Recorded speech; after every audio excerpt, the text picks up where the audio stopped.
Hi, everybody. Welcome to an on-location edition of Packers Unscripted. We are here in Cincinnati a day ahead of the Packers preseason opener against the Cincinnati Bengals. I am Mike Spoffer from Packers.com, joined as always. Is that really you? By my trusted colleague, Weston Hodkiewicz. We haven't done the show No. next to each other for quite some time, but we were here yesterday as well, Wes, for the Packers joint practice with the Bengals, which was just outside of Paycor Stadium where the Bengals have their practice facility and practice field. So I'll just throw it to you open-ended at the beginning. What were your impressions of that workout? Yeah, tough, physical. It was pretty much everything I kind of expected it to be with the joint practice, especially when you look at the Cincinnati Bengals, both offensive and defensive lines. They've put a lot of resources into those two spots, and I felt like you saw some really good competitive work between the two teams. Certainly from Jordan Love's perspective, I think that was probably the most beneficial of everything. He got those reps in with Christian Watson. We saw the 50-yard touchdown during one of the team periods over to Romeo Doubs. Yeah. They're looking to build up the synergy of this group right now, and every rep matters. So we don't know exactly how this is going to work out on Friday night. There was some overtures made that maybe Jordan plays in this game. Maybe we do see the starters out there. I think it was Pete Doherty, if I remember correctly, that asked Matt about, well, what does this mean about David Bakhtiari? Or maybe it was Bill or somebody, I forget who it was. Does it mean David's going to go? He's like, or David won't go then, right? He's like, well, why would you say that, right? So I just feel like with this team right now and where they're at, I don't think you can go wrong either way with how they deploy their preseason starters in this thing, but I really felt like that practice against the Bengals, it got heated at times, but I felt like it really was good work for this football team. Yeah, the thing that really stood out to me, Wes, was watching the guys in the trenches, because that Cincinnati defensive line, that defensive front, that is a, as Larry would like to say, a salty bunch, yeah. Right? I mean, those guys, Sam Hubbard, Trey Hendrickson, DJ Reader, like that is, you can see why this Cincinnati defense has been one of the best in the AFC and in the entire NFL the last couple of years. These guys got to a Super Bowl a couple years ago, back to an AFC championship last year. I thought it was really, really good work for the Packers offensive line. And a comment, I believe John Runyon made a comment to you, you after practice, because one of the things that was so beneficial about this work that the offensive line got is this Cincinnati defensive line is built differently than the Packers. 100%. The Packers have a lot of, as Runyon said, a lot of quick twitch and, gap shooting type of guys. This Cincinnati defensive line is built on power, and they play the game differently. Their bodies are built differently, and it was a great change of pace for the Packers offensive line to get them ready for a different opponent, even if those may not be the guys who are out there on Friday night in the preseason opener, but this is about getting ready for the regular season. Well, one of the points John made too after practice, I didn't even think about it this way. It's not like they were going to go down and break down all this film on the defensive front of Cincinnati. Obviously, you have an idea what Trey Hendrickson can do and DJ Reader, these guys, but it was mostly about adjusting and relying on your technique and your fundamentals, and you're going to need to do that through the course of a season. You're not going to have every single aspect of an opponent scouted.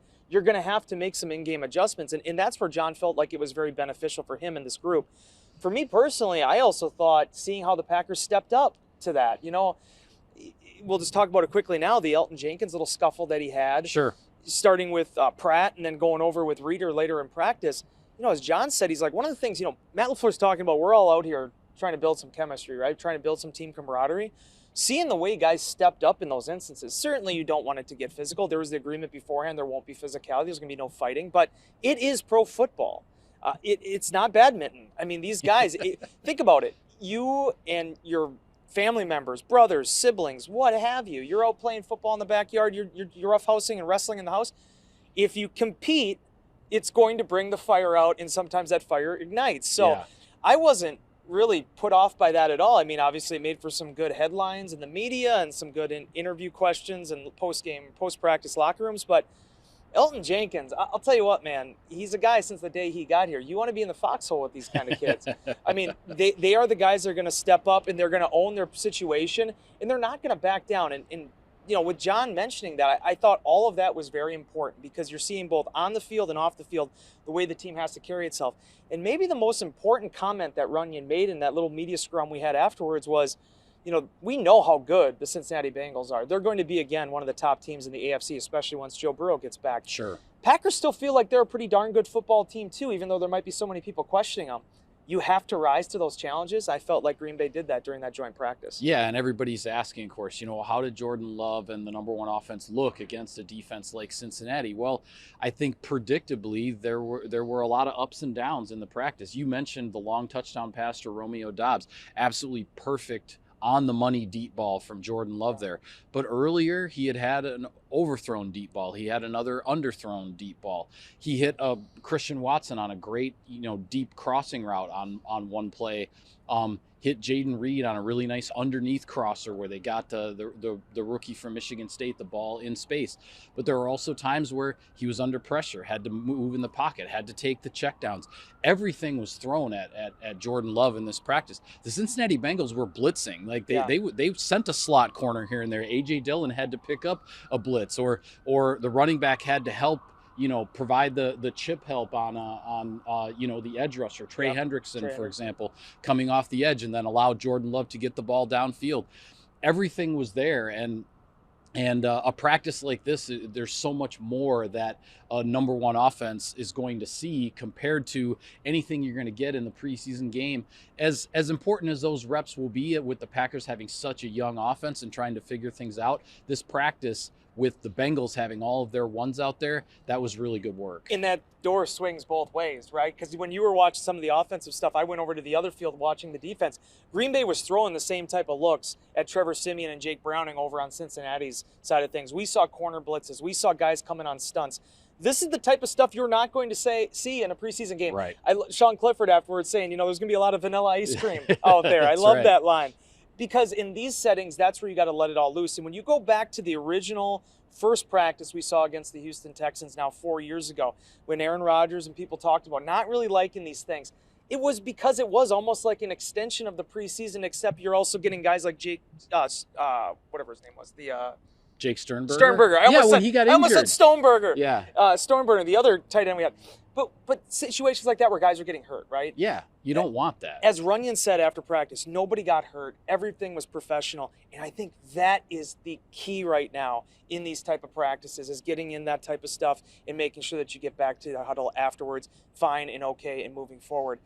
This was the type of practice, as David Bakhtiari said afterwards when you were part of that scrum. It kind of, if you had some questions about joint practices and the value of them at first, I think these are the type of situations that kind of show you the true benefit of it. Yeah, absolutely. And as far as the Packers defense is concerned, I wanted to ask you, because you mentioned it on our three things segment that we did with Larry after practice. Jaire Alexander was not participating in the 11-on-11. He was just doing individual drills yesterday. So the rookie 7th-round pick, Carrington Valentine, out of Kentucky, he was the one running with the ones, for the Packers against Cincinnati's number one offense, granted without Joe Burrow.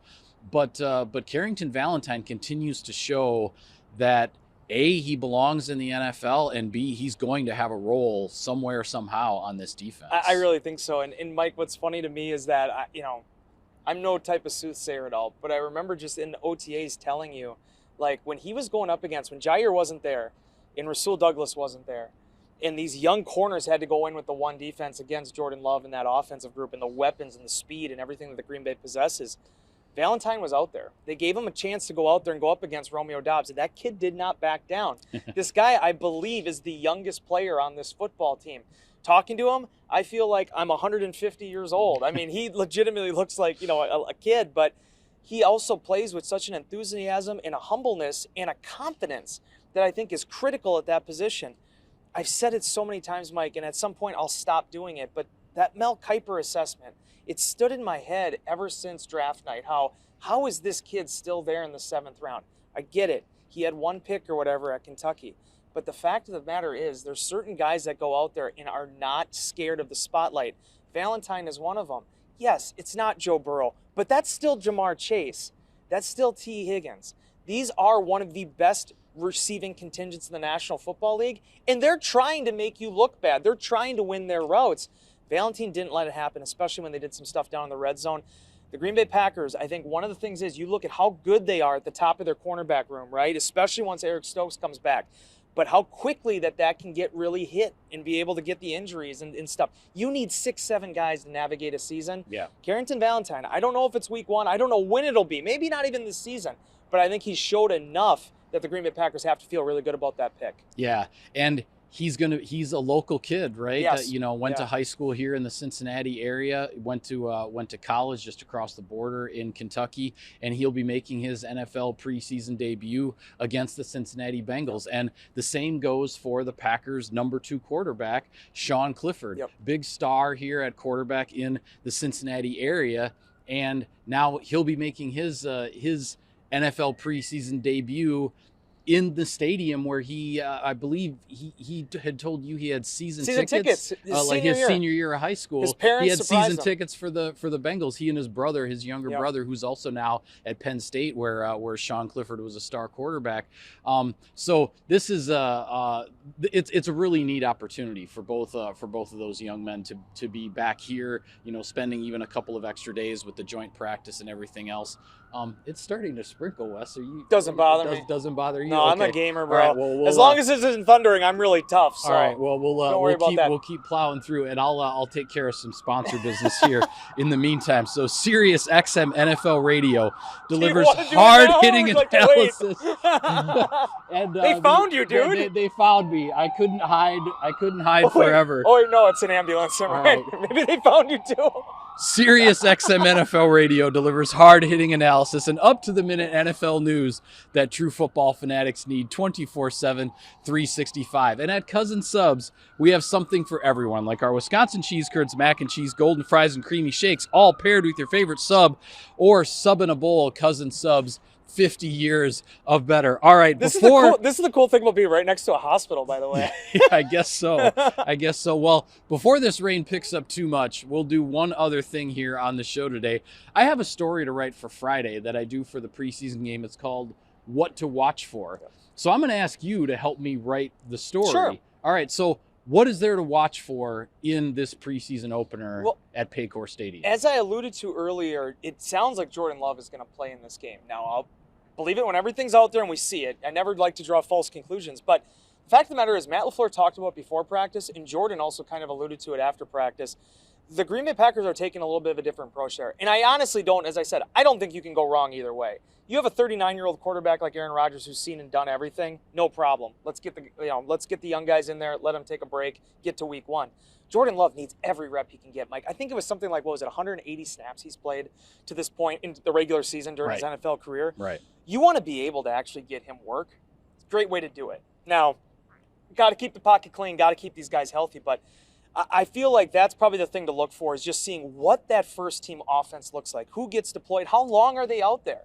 And then when they're not out there, who's coming in there next with the receivers? Yeah. Bo Melton, I think, has had a phenomenal camp, a guy that doesn't get talked about nearly enough, right? I think you look at guys like Malik Heath, who was sort of this undrafted guy that did some good things down in Mississippi, but for whatever reason doesn't get picked. And as he told us last week after family night, he has a list of everybody that was picked before him. He knows all of them and knowing exactly what all their situations were and him believing that he should have been picked too. There are 3 really good receivers at the top of this depth chart right now, right? 3 guys I think are probably going to be your week 1 starters, and Christian Watson, Romeo Doubs, and Jaden Reed. Yeah. But Samori Toure stepped up, Melton, Heath. These young receivers, the quarterback that they're in there with, they've put some good film on tape for these Packers coaches. Now it's going to be about putting that forward against the Cincinnati Bengals. Yeah, absolutely. And I think the other things to watch too is we've been seeing the safety competition take shape for a while through training camp. Rudy Ford was running with the ones alongside Darnell Savage. Now it seems to have shifted to Jonathan Owens. But you know how this goes. Somebody makes a big play, has a really good preseason game, then we go to the practice field next week and the depth chart is shifted around a little bit. So you never know what can happen there. And then also with regard to special teams, there's a lot going on special teams with this group. You've got a rookie kicker, you've got a punting competition, you have a long snapper competition, you got all kinds of young guys trying to state their case to Rich Bisaccia that they should be on the field on kickoffs and punts and whatnot. So there's a lot to watch here, and this is just the first of 3 preseason games, but since your classes are starting to get covered in raindrops. Can I say one thing before we leave? Yeah. I feel terrible about that Jake Sternberger thing. I mean, that kid, I honest to goodness forgot his name. That's going to bother okay. me. If we were back home, we would happens. tell them to cut it, but we're Right. not going to be able to do that. Right. But again, it just that's going to be one of the things that's going to haunt me a little bit. When I look at the tape and look at the MAs from this appearance of Unscripted, that's going to be high on that list. Yeah. All right. Well, we'll when we do another episode like this, we'll get it cleaned up. I'm going to go take a shower and then maybe just throw a towel on. Okay. This ended up raining a lot more than I thought it was going to. Yeah. Well, you were the one who said, let's just stay out here It instead was of fine. instead of go in the It hotel. was fine. All right. Well, Dude, back in the day when I used to shoot some of my stuff for Packers News and the Green Bay Press Gazette, we did this thing in like 4-degree weather in freezing rain off the shore of Lake Michigan in Chicago. Pete Doherty and Mike Vandermoss both got sick. They actually had to miss work the next day after that game, and I was the only one that was left standing. These bones are tough. all right. This well, has been the best episode to date, by the way. Take us home. Do we have another ad with read? that, no, actually I don't. But maybe another ambulance will go by while I'm trying to sign off, because we are going to call it a wrap on this edition of Packers Unscripted from Cincinnati. Be sure to follow all of our coverage of the preseason opener from Paycor Stadium. We've got it all for you on Packers.com. For Wes, I am Mike. Thank you for tuning in, everybody, and we will, in drier settings, see you next time.